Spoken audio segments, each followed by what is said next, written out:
왜 환란 전에 우리가 교회가 우리들이 하늘 보좌에 변화받고 올라가야만 하는가, 또 주님이 그런 계획을 세우셨느냐를 아는 것을 매우 중요합니다. 성경 전체를 보는 눈이 열려지면 이것은 정말 누구든지 알 수 있는 부분인데요. 처음부터 우리는 이 말씀을 성령 안에서 보는 사람은 수십 년 동안 이렇게 될 것을 믿고 그렇게 인생을 바쳐서 주님을 증거하며 일평생 주님의 증인으로 땅끝까지 이르러 정말 주님의 이 예수님을 증거하는 사명을 감당하고 있는 것입니다. 그래서 이 마지막 때는 여러분들 환란 전에 주님께서 교회를 부르신다는 이 사건이야말로 매우 중대한 것이고, 우리는 그것이 성령 안에서 자연스레 믿어지는 것이 복이 되는 겁니다. 조금 더 보충을 하겠습니다. 그래서 사도 바울은 로마서에서 로마에 흩어져 사는 유대인들 중에 예수님을 믿고 구원받은 사람들에게 로마인서를 쓰면서, 형제들아 너희가 스스로 지혜 땀을 면기 위하여 이 비밀을 너희가 모르기를 내가 원치 아니하노니 이 비밀은 이방인의 충만한 수가 들어오기까지 이스라엘이 더러는 완악하게 된 것이라. 이방인의 충만한 수가 들어오기까지, 이 이방인의 충만한 수가 들어오기까지는 매우 중요합니다. 그래서 사도 바울은 이러한 내용을 통해서 교회가 만들어지는 2000년의 시간을 성령 안에서 예고를 하고 해주는 이 말씀입니다. 그 다음에 그리하여 온 이스라엘의 구원을 얻으리라. 기록된 바 구원자가 시온에서 오사 야곱에게서 경건치 않은 것을 돌이키겠고, 그리하여 그 다음에 이제 온 이스라엘이 구원을 받는 이것은 대환란인 마지막에 한 일회인 69일에가 예수 그리스도가 AD 32년에 십자가에 못 박혀 피 흘리심으로써 나의 죄를 위해서 하나님 앞에 속죄제사를 드리시고 우리를 죄를 깨끗이 씻어서 정결하게 흰옷 입혀주시고 주님의 증인으로 살게 하신 이 사건이 70일 중에 483년이 다 맞춰졌는데, 그 이후에 이방인을 통해서 마치 루시 보아스의 아내가 되어서 신부가 되듯이 이방인의 예수님께서 주님의 신부를 만드신 2000년의 그 긴 하나님이 아시는 어떤 시간을 갖고 계시면서 성령께서 이 땅에 오순절날 내려오셨죠. 그래서 7절기를 통해서 특별히 6월절, 무교절, 초실절, 그리고 오순절, 그 다음에 나팔절, 그 다음에 속죄절, 그 다음에 장막절, 이 7절기 중에 주님께서는 오순절날 성령을 오셔서 교회를 만드시면서 이 나팔을 불면서 우리를 이제 불어 오르실 텐데요. 그리하여 온 이스라엘 구원인 얻은 이때가 바로 교회가 이 땅을 떠나면서 이들이 7년 대화 환란을 통해서 이제 그 구원의 역사가 일어나고 이방인에게 심판이 일어나는 겁니다. 구원자가 시온에서 오사 야곱에게서 경건치 않은 것들을 돌이킨다. 바로 이게 7년 대화 환란 마지막 후 3년만 끝나면서 주께서 공중에서 흰말을 타면서 계시록 19장에 내려오시면서 우리도 그 뒤를 따라서 이 땅에 내려오면서 완전히 적그리스도 세력들을 징벌하고 철창권세로 사단을 무정의에 잠고 던져놓고 천년왕국을 이루게 되는 겁니다. 그렇기 때문에 이러한 하나님의 이러한 놀라운 계획이 우리에게 지금 이방인이 때가 지금 다 복음이 이제 들어갔고, 이제 하나님의 모든 시간들이 이제 모든 것이 맞춰지면서 이방인이 때가 끝나고 이제 이 모든 시간이 이스라엘로 넘어가는 축대가 옮겨지는 시간에 우리는 이제 와 있다는 겁니다. 그 시계의 그 시계를 우리가 마태복음 24장에 예수님께서 무화과 나무에 그 싹이 나는 것을 통해서 주님께서 우리들에게 교훈을 하셨습니다, 이미. 그래서 이 무화과 나무가 연하여지고 싹이 나면, 잎사귀를 내면 여름이 가까운 줄 아나니, 이 말씀, 가까운 줄 아나니, 이 말씀이 바로 주님께서 우리들에게 이스라엘 백성들이 1948년 5월 14일 독립을 함으로써 가지가 연하여지고 잎사귀를 낸 것으로 우리 주님께서는 우리들에게 그것을 알려주고 있는 모습입니다. 그래서 이미 세상의 모든 시계는 거의 이제 완성이 되어 있고 지금 그 모습들은 지금 매우 우리가 보기에도 분명하게 시간들이 이제 돌아가고 있는 거거든요. 그래서 이 세대가 지나가기 전에 다 이룬다고 말씀을 하실 정도로 인자가 곧 문 앞에 이른 줄을 알라, 주님께서 그렇게 말씀하셨습니다. 때문에 이방인의 때가 거의 끝났다라는 것은 아주 명확한 것 같습니다. 거의 끝났다.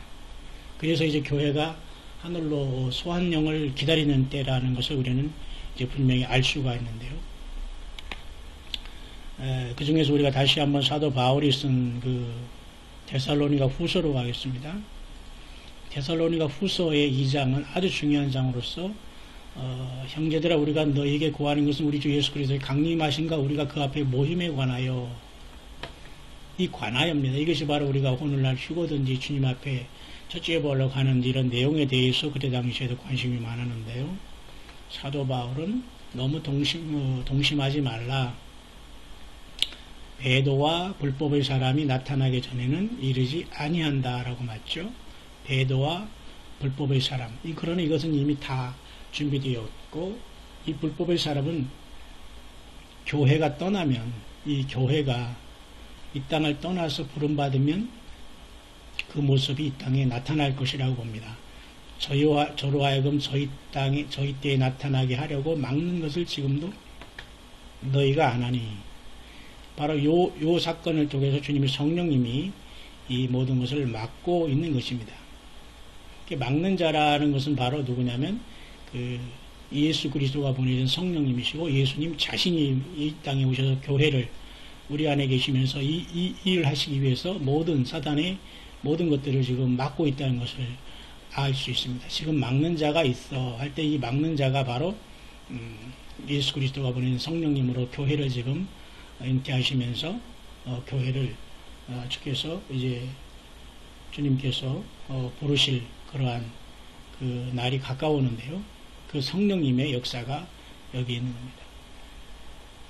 그래서 이제 이 막는 자가 같이 있어서 이제 옮길 때까지, 그 중에서 옮길 때까지, 이 불법이 활동하는 이 세상에서 우리를 주님께서 옮기실 때까지, 그런 다음에 적그리스도가 등장을 한다는 거죠.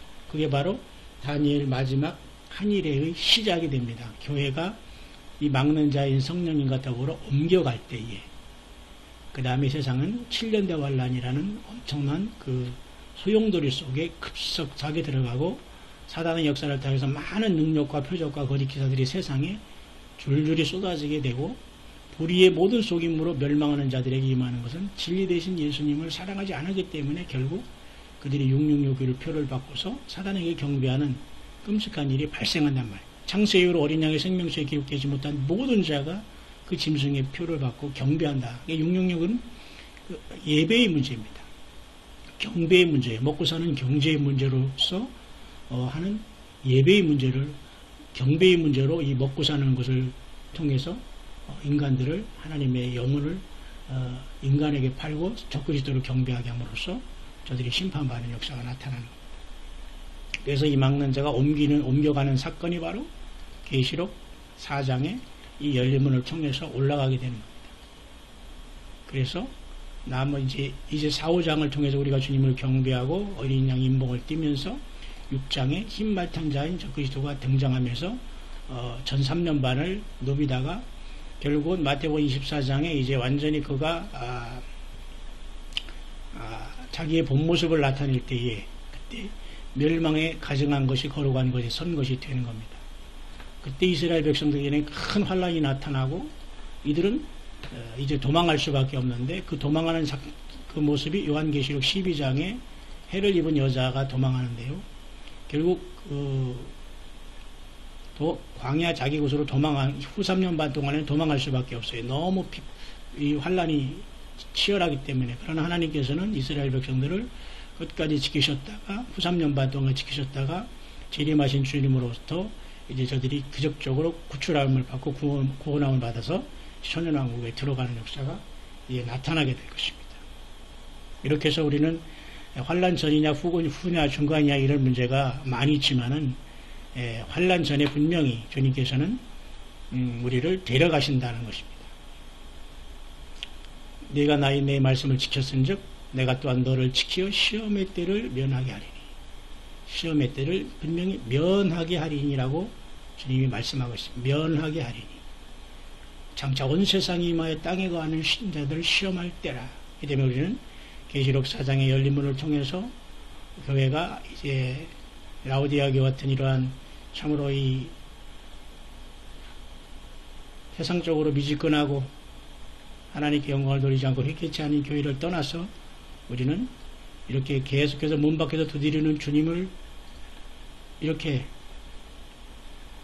깨닫지 못한 사람들을 다 놔두고 우리는 주님 앞에 이제 부름받고 빌라델피아 열린 문을 두었다고 하죠. 이 열린 문에 두는 이러한 교회가 되어서 주님의 기둥들이 되어서 이제 하늘 보좌의 소환이 이루어지게 될 것입니다. 이 때문에 환란 전에 7년 대화 환란 전에 분명히 우리가 주님을 만나게 되고 교회는 이 땅에서 떠나게 된다. 그것이 우리가 성령께서 우리에게 가르쳐 주신 하나님의 성경을 통한 진리 말씀 자체인 것입니다. 우리 모두가 예수님의 신부로 예루살렘 성에 예수님과 더불어 동참하는 우리들이 되기를 바랍니다. 계시록 14장에 어린 양과 더불어 시온산에 선 산채로 변화받은 여러분들이 정말 되기를 바랍니다. 이 14만 4천이 바로 변화받아서 이 땅에서 올라간 신부들이겠죠.